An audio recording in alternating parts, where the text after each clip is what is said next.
ada Master Syam, Master Fundamental dari DDMEC. Gimana, sehat Mas Syam? Alhamdulillah sehat.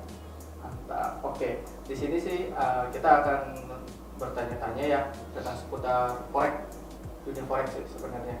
Oke, di sini ada teman kita yang dari YouTube yang nanya ini. Sebenarnya pair apa aja sih yang paling aman untuk pemula? Kita gimana? Pair aman sebenarnya semua itu ada resikonya dan ada peluang yang kita kejar juga sih sebenarnya. Cuman di sini mungkin pair yang resikonya cukup rendah ya, yang resikonya cukup rendah dan memang kalau kita lihat ada beberapa pair yang resikonya bisa dikatakan cukup tinggi karena beberapa faktor. Nah, kalau saran saya buat teman-teman yang masih pemula ya, cari pair-pair yang saya katakan itu nggak susah ya untuk dibaca atau nggak terlalu susah untuk dibaca, untuk dianalisa. Yang pertama, perhatikan pilih pair yang major pair atau mata uang yang berpasangan dengan US dollar. Itu yang pertama. Dan yang kedua, pilih pair-pair yang memang ranknya atau jangkauannya itu baik hariannya atau misalkan mingguannya itu tidak terlalu besar. Pertama, kalau misalkan teman-teman yang menggunakan stop loss itu biasanya pemasangan stop loss nggak akan terlalu jauh. Dan yang kedua, kalau teman-teman yang biasa melakukan averaging itu jarak dari averagingnya itu nggak akan terlalu jauh juga. Jadi plottingnya itu nggak akan terlalu besar gitu kan. Untuk seorang pemula disarankan untuk tidak terlalu lama atau terlalu banyak menahan floating minus karena akan sangat atau cukup mengganggu psikologis dari teman-teman nanti ketika melakukan transaksi hingga akhirnya nanti itu kalau udah floating, apalagi floatingnya kalau untuk pemula mungkin bisa dibilang besar, itu akan sangat mengganggu nanti keakurasian dari tingkat akurasi dari analisanya dan nanti tradingnya itu bisa berantakan, bisa ngaco lah kayak gitu. Contohnya pair apa aja sih Mas? Banyak sih, dan kalau saya paling menyarankan kalau untuk teman-teman yang masih belajar itu Euro USD paling ya.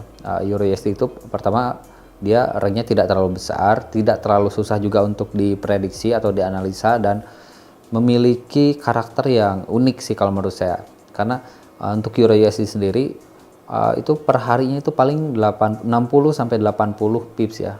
Karakternya dia tuh kan kalau nggak 42 pips, 65, 75 pips, 90, 120, 150 itu kalau ada news. Nah, jadi cukup kecil sih sebenarnya.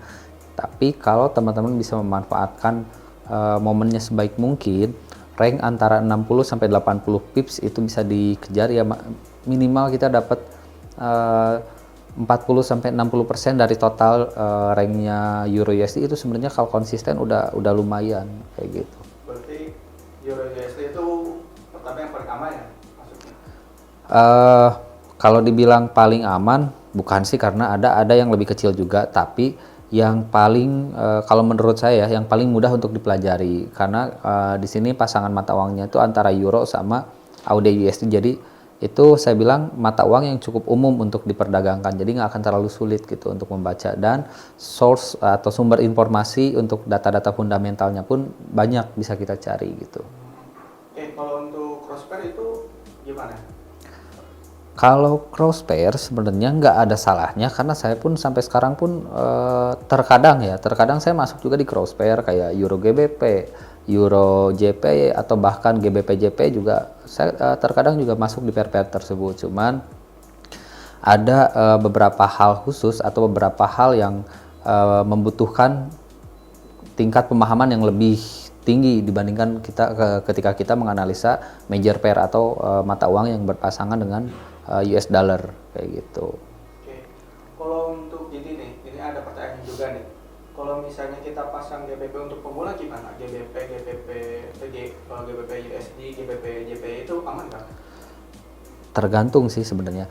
Karena kalau dibilang aman atau enggak, nah masuk di atau transaksi di Euro USD pun kalau misalkan kita menggunakan satu lot dengan balance $10.000 ya sama aja nggak aman juga gitu kan. Kalau dibilang aman ya, cuman aman nggak sih kalau misalkan menggunakan atau transaksi di per GBP USD? Aman-aman aja, dengan catatan kalau teman-teman masih pemula dengan balance yang masih misalkan standar ya atau terbatas, wajib gunakan yang namanya stop loss. Jadi mau masuk di pair apapun, di mata uang yang pergerakannya sebesar apapun, kalau teman-teman menggunakan yang namanya stop loss atau pembatas kerugian yang dimana itu bekerja secara otomatis, yaitu aman-aman aja. Yang pertama menggunakan stop loss, dan yang kedua perhatikan dari antara jarak dari support sama resisten. Jadi ketika mau mengambil posisi buy atau sell, kita juga harus memperhatikan jaraknya. Oh, ini jaraknya dari support itu masih cukup jauh dan saya mau ambil buy, berarti itu otomatis resikonya juga akan lebih tinggi. Nah, itu juga harus diperhatikan hal-hal seperti itu. Jadi selain dari lot juga analisa dari basicnya itu juga harus dipahami dulu gitu kan. Lotnya, terus stop loss juga wajib dipakai selama mengikuti rule trading yang safety ya. Kalau menurut saya sih, ya saya yakin cukup aman-aman aja. Nggak aman itu kalau kita nggak menggunakan money manajemennya, nggak mau membatasi tingkat kerugian, itu sama aja masuk di pair apapun juga akan cukup beresiko tinggi kayak gitu. Oke, berarti harus tahu dasarnya dulu ya tiap mata uang itu ya. Kalau untuk dasar wajib ya, dasar dari forex itu wajib. Kayak misalkan kita paham dulu trennya seperti apa, lalu minimal tahu di mana letak support sama resisten. Karena agak membingungkan ya kalau menurut saya kalau misalkan ada yang melakukan open posisi tapi nggak tahu ketika ditanya di mana letak support dan resistennya. Padahal paling basicnya itu adalah buy di support, sell di resisten, atau mau sebaliknya menunggu breakout trader misalkan dia nunggu breakout dulu di level SNR baru ambil posisi, ya itu sama aja, cuman ya berarti harus wajib tahu yang di mana letak dari support sama resistennya kayak gitu. Oke, mantap Mister. Jadi untuk teman-teman YouTube yang kemarin komen boleh langsung tonton aja video ini ya. Dan ada pesan-pesan nggak untuk yang untuk pemula? Untuk pemula sih saran saya yang tetap ya, pesan paling utama adalah pahami dulu basicnya, dan yang terbaik yang bisa kita lakukan itu adalah learning by doing. Kenapa? Karena teman-teman akan mengalami perbedaan yang sangat signifikan ketika teman-teman mengandalkan account demo untuk belajar dan account real. Nah, pertama untuk pemahaman cara melakukan transaksi, cara melakukan close posisi atau segala macam yang paling dasar seperti itu, nah itu wajib di account demo ya. Nah, kalau untuk pemahaman kayak analisa, terus melakukan transaksinya seperti apa, atau melakukan mapping segala macam, itu sebenarnya lebih disarankan untuk menggunakan account real. Kenapa? Karena akan ada perbedaan signifikan ketika kita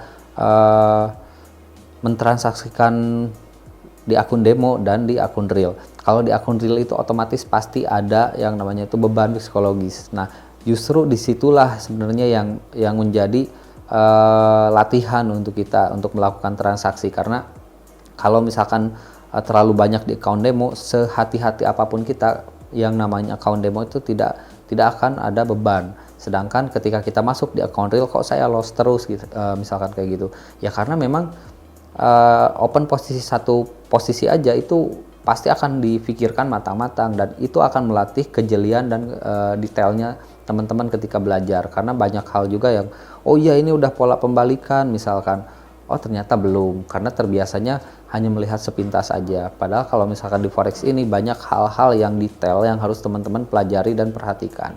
Jadi saran saya, teman-teman pahami dulu basicnya, lalu untuk selanjutnya, tahap selanjutnya itu kita bisa learning by doing. Karena nggak usah takut, kalau emang teman-teman mau serius di bisnis forex ini, kami siap memberikan edukasi sama bimbingan. Mau datang langsung sini, mau via online gitu kan, itu silahkan. Banyak fasilitasnya dari mulai grup chat sampai dengan live webinar, itu gratis. Jadi kalau misalkan yang mau belajar dan mau serius, silahkan bisa hubungi aja tim kami biar nanti ada yang bantu teman-teman kayak gitu. Itu semua gratis, Mas? Gratis. Di sini nggak ada edukasi berbayar sedikit pun. Jadi teman-teman tuh sebenarnya cukup siapkan modal tradingnya aja dan ya kemauan untuk belajar. Karena dua hal itu adalah modal paling utama. Karena percuma kita punya modal tapi nggak ada kemauan untuk belajar, atau ada kemauan untuk belajar tapi nggak mau mengeluarkan modal. Nah, jadi minimal punya 2 modal itu aja dulu. Mantap.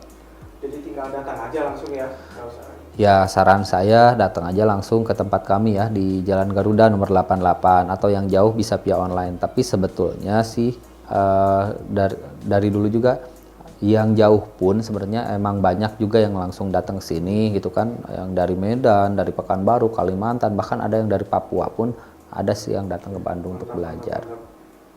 Berarti tinggal niatnya itu untuk belajar ke sini ya? Betul, jadi ya silahkan aja dikembalikan lagi ke teman-teman.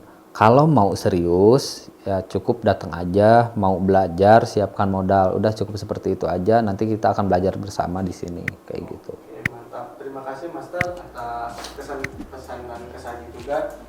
Untuk pertanyaan yang selanjutnya mungkin nanti bakal di video selanjutnya kawan-kawan.